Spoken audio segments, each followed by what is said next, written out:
Hey yo, what is up everybody? ASUS Samurai 7 here, and in today's video we are back continuing the story of Shane Stevens. If you haven't seen the first couple parts of his story, I'd recommend you check those out beforehand. In those we cover the first 28 days of Shane's journey. Will we be able to survive another week? Comment your prediction down below. And without further ado, let's get right into the video.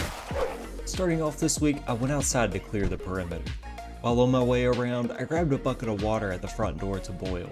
The outside was clear, so I sterilized the water and had the rest of the stir fry from last episode for breakfast. Once I had used up all the water from the bucket, I placed it back outside. When I got back in, I checked what we needed to extend the chain link fence over to cover the generator, since in the previous couple of episodes, we've been having a bunch of zombies breaking the door. We needed at least metal working for. That might take a little while. So to keep the dead out for the meantime, I dismantled all of the lunch tables for wooden planks.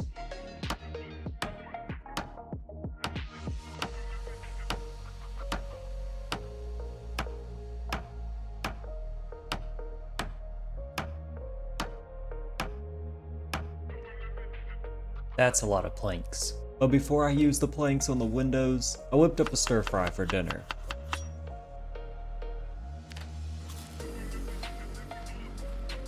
And then spent the rest of the night ensuring each of the exterior windows had 3 planks on them. Day 30, I figured it would be a good time to start leveling up my welding skill. Since we now had all the tools we needed, we were ready to work. Before that though, I took the water dispenser from the administrator's office and placed it in the kitchen so we could more easily put water inside. I decided the best place to start dismantling things would be the classrooms, so I headed in to take apart the chairs. When I finished up in the first room, I started to become hungry, so I made my way to the kitchen when I noticed the hallway door was once again destroyed. But when I went outside, there was no zombies to be seen. Weird. I went back in to look around and still couldn't find any anywhere. So I rebuilt the door and figured out what to eat for lunch. The milk was going bad soon, so I went ahead and drank it for the calories. And after that, I headed to the library to clear out my noodles from the boring food. While inside the library, I dismantled the chairs in here, leveling up my metalworking to level 1.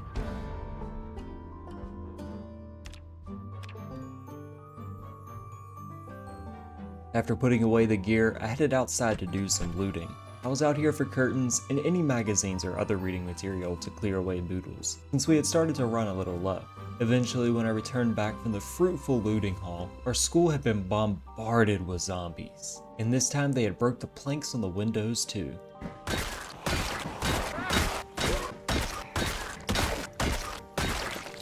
Before I went to bed, I got the parts to construct a new door and added sheets I collected today on the windows, along with a few planks for extra protection.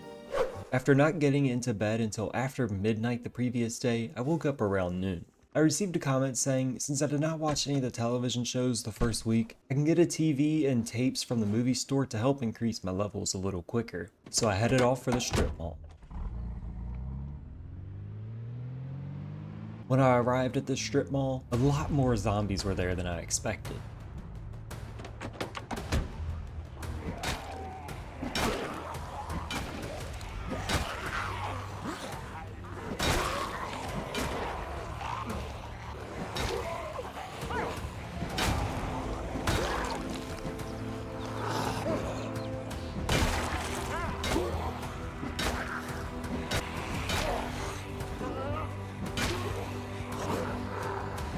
I almost went down while fighting, but I came away with only a laceration.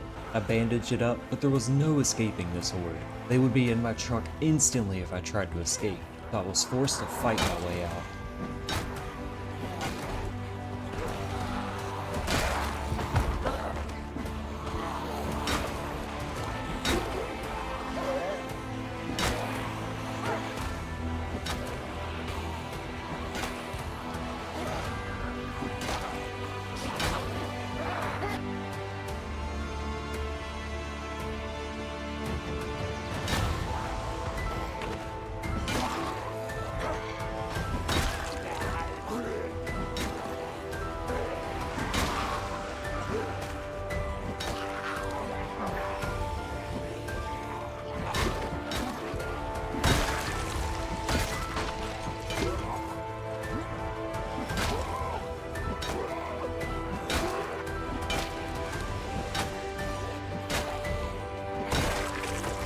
time I had completely circled the ball, most of the horde was done. There were only a few stragglers left.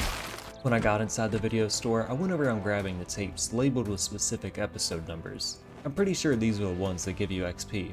While here, I collected a popcorn machine and TV for our movie area. I wanted to loot the other shops while we were here. The next one was a restaurant. The kitchen was mostly rotten food, but I was able to grab some spices and condiments to add to my food. When I exited the kitchen, I found a back hallway which allowed me to access the other 3 shops. The first one being a film studio, where I spent my time dismantling the cameras inside. I completely skipped over the chiropractor's office when I saw the liquor store on the end.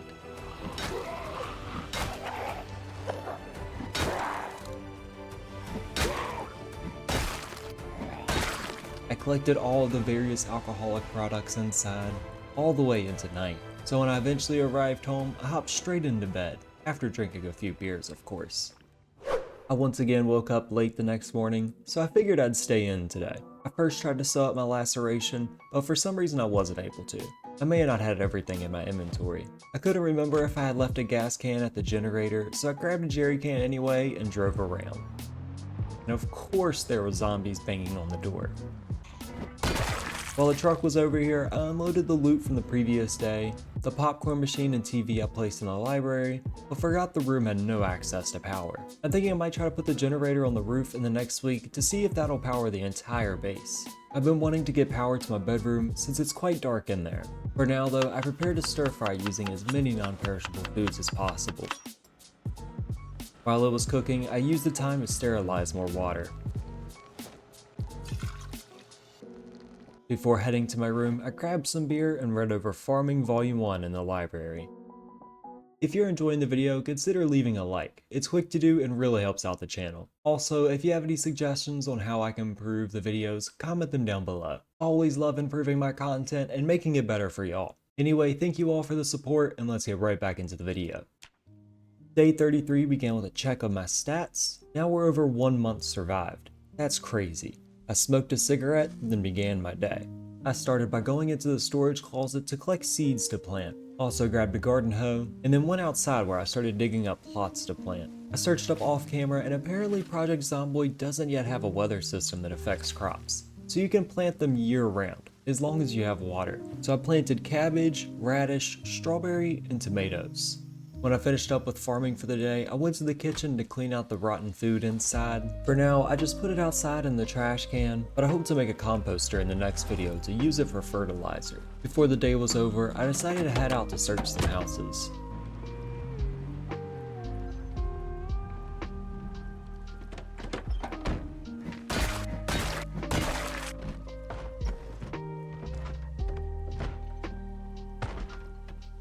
I collected curtains, non-perishable food, and a hiking bag in the master bedroom. This was better than the current backpack I had, so I swapped them out and then finished in the house with a garage. The next house across the street was boarded up, meaning there would be many weapons inside. So after breaking my way in, there were many zombies. It looks like they were held up here and one of them got infected. They were trying to keep out the zombies, but they should have been worried about what was inside. I decided to only take the best of the weapons, since we now had a decent amount back at home as well. Either way, we'll have way more than we need. Before I finished up, I grabbed a gas mask off a shelf as well, and then when I got back home, it was already late, so I drank some stale milk from the kitchen before it spoiled, and then went to bed. The next day I began by clearing out some lockers in the hall. I'll use these to store melee weapons from our haul yesterday. While grabbing the loot, I equipped the gas masks, making Shane Stevens look even more badass. Once everything had been stored away, I prepared a soup for dinner, using a pot of water from outside. After eating some of the freshly made food, I headed out to loot the last house of the cul-de-sac, which was another survivor's house. Once the outside threats were cleared, I hopped through the bathroom window, where I grabbed medical items. The bedroom had another gas mask and a bulletproof vest. There were plenty of zombies inside, but along with that, a load of weapons. But the last cabinet I looted had an M249E3 rifle, a Makarov pistol, and another rifle. When I went outside, a group of zombies were headed my way, with the head honcho of the group bringing me a shotgun. Now if we find 12 gauge shells, I can more easily level up our aiming skill. When I went back inside, I found a cool looking axe that deals max damage. I equipped it hoping it would be even better than my crowbar. Before I returned home, I marked off the houses on my map. Then when I finished up all of my nightly duties, it was time for sleep. Now it was day 35. I was excited to be at the end of the week. I started the day by grabbing my sledgehammer and breaking a hole in my bathroom wall. This way I can make a door so I no longer have to run all the way around the halls to get here. If you have any other suggestions for the base or home improvement ideas, feel free to comment them down below. When I went to grab food, I realized the milk had already spoiled, just as I thought. I finished clearing out the truck so I could go on one more run before the week was up. The final day of the week I usually take pretty chill, but today I figured why not go out anyway. I wasn't even out here to loot, I just wanted to kill some zombies. The first zombie dodged my attack, almost biting me. I should have took this as a sign of bad luck and just returned home. But instead, I was optimistic about the day and continued on my killing spree. I'll admit, the battle axe works extremely well, often one-shotting the dead.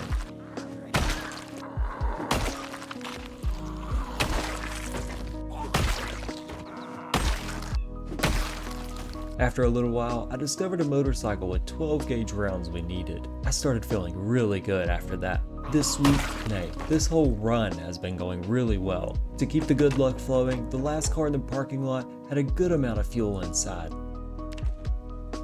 I was about to head home when I noticed a group of about 5 dead in front of the building. Feeling confident, I went to go take them out. I should have checked my moodles beforehand.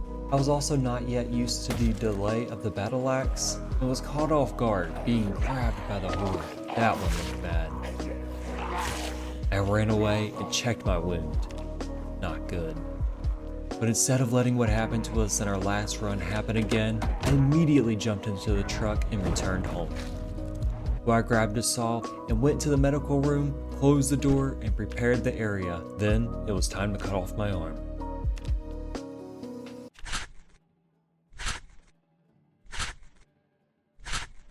I wasn't sure if I'd be able to stitch it up tonight, since I was already extremely low on health. So to be safe, I just took antibiotics to help with my infection, ate a lot of food to stay saturated, and changed the bandage on my torso. I also took some painkillers to help with the slight pain I might be feeling, then went to sleep on the hospital bed. Upon awakening, it was time for surgery once again. I slipped off the bandage and quickly stitched up the wound. Everything went extremely well. I thought I had another laceration on my forearm, but it was just a leftover bandage from my earlier injury. After returning the crowbar to its rightful position, I indulged in a large breakfast. Around this time, I noticed some of the animations are a little buggy now that I'm missing an arm, but let's just pretend we don't notice it. After 574 zombies killed in 1 month and 5 days, Shane Stevens has had his worst week yet, losing his arm in the process. If you all enjoyed this video and would like to see more of Shane Stevens' story, be sure to subscribe and turn on notifications to not miss out on a future video. Also, if you're interested in getting to know me or meeting other Project Zomboid players, come join my Discord, link in the description down below, along with all my other socials. Anyway, with all of that out of the way, thank you all for the continued support, and I'll see y'all all in the next video. Peace out.